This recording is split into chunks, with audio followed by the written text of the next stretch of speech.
किया और हमारे बुजुर्गों ने क्या किया, ये दास्तान कोई कहने की नहीं रहेगी। बात आप समझ रहे हैं, नहीं समझ रहे हैं? और आप कारवाने इत्तेहाद लेकर आए हैं, ये बड़ी सोच की बात है। ये तो शेखुल हिंद महमूद हसन देवबंदी के सोच की बात है।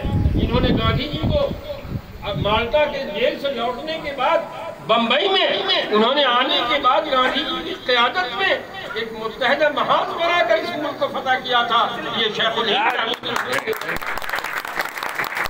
वही आज इस कारवाने हयात की सोच हमारे इस बिहार के वजीर आला नीतीश कुमार जी के अंदर पैदा हुई। ये बड़ी बात है। हिंदुस्तान का कोई हिंदू मुस्लिम रहनुमा ये सोच लेकर आगे नहीं बढ़ा। इनके दिमाग में ये बात कैसे आई कि एक तरफ फिरका पस्ती का ये अज़्हा आ रहा है, हम उसे कैसे मरोड़ दें और उसकी क्या शक्ल बनाएं। तो उन्होंने कहा कि हम इत्तेहाद पैदा करें। इत्तेहाद पैदा किया। मुसलमानों से क्या मांगते हो?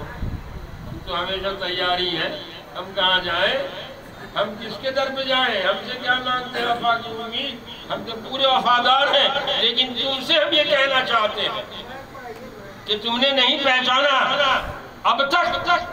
गुज़िश्ता भी चुनाव में मैंने कहा था कि कम से कम इनको तो पहचान लो, औरों को पहचानो न पहचानो, नीतीश कुमार को पहचान लो, लेकिन तुम नहीं पहचानो।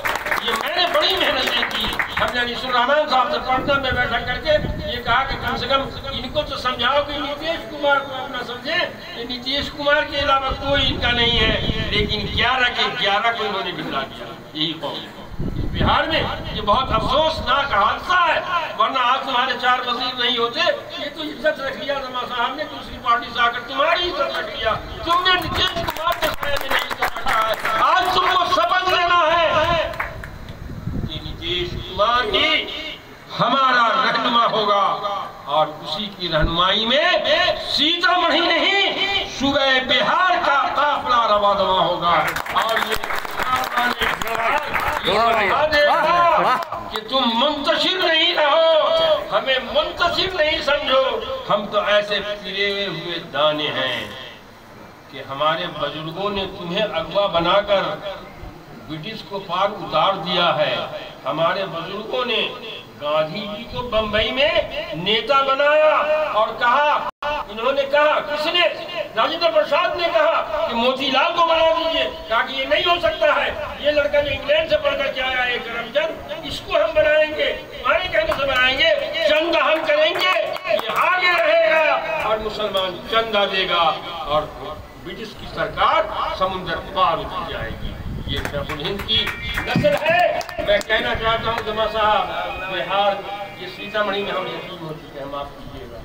मैं बहुत ही पुराना आदमी हूँ, मैं यतीम हो चुका हूँ।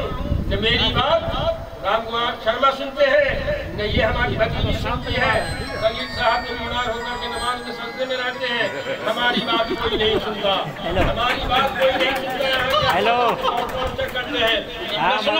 करते हैं। मैं आप दोनों बुजुर्गों को कहूँगा, अपने अजीजों से, आपसे भी, खालिद बाबू से भी, कि कम से कम सीतामढ़ी के मुसलमानों पर आप याद रखें। आपके इशारों पर सीतामढ़ी का मुसलमान पूरी तरह से कुर्बान होने के लिए तैयार है।